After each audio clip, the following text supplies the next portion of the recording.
విజయవాడ ఇంద్రకీలాద్రిపై శాకంబరి ఉత్సవాలు ఘనంగా ప్రారంభమయ్యాయి.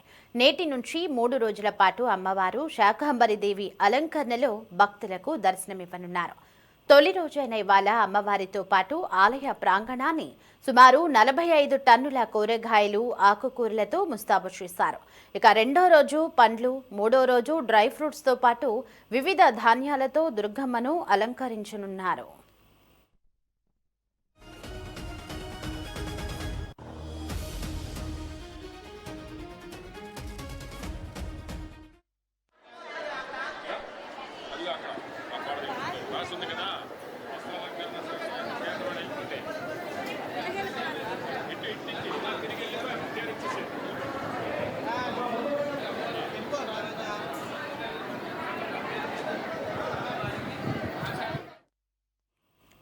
ప్రకృతి స్వరూపిణి అయిన శ్రీ అమ్మవారికి ప్రకృతిలో లభించే వివిధ రకాల కూరగాయలు, ఆకుకూరలు, పండ్లతో అలంకరించడమే శాకంబరి ఉత్సవం.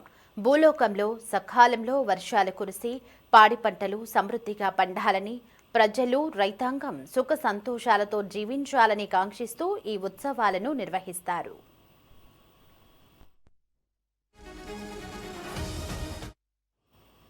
ఈ ఉత్సవాలు 2007వ సంవత్సరంలో అప్పటి ఆలయ కార్యనిర్వహణాధికారి ఎస్ఎస్ చంద్రశేఖర్ ఆజాద్ ఆధ్వర్యంలో ప్రారంభమయ్యాయి. అప్పట్లో దేవస్థాన అర్చక బృందం వరంగల్ భద్రకాళి ఆలయంలో జరిగే క్రతువులు, శాస్త్ర ప్రమాణాలను పరిశీలించిన అనంతరం ఇంద్రకీలాద్రిపై ఈ సాంప్రదాయాన్ని ప్రారంభించారు. నాటి నుండి నేటి వరకు గత 19 సంవత్సరాలుగా దుర్గమ్మ సన్నిధిలో ఈ శాకంబరి దేవి పూజలు నిరంతరాయంగా వైభవంగా సాగుతున్నాయి.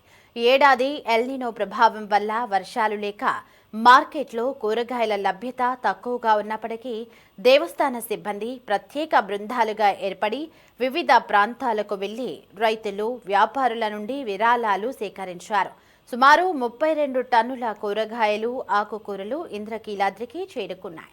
దీనికి తోడు విజయవాడ కేదారేశ్వరపేట హోల్సేల్ పండ్ల మార్కెట్ నుంచి మరో 4 టన్నుల పండ్లు విరాళంగా వచ్చాయి.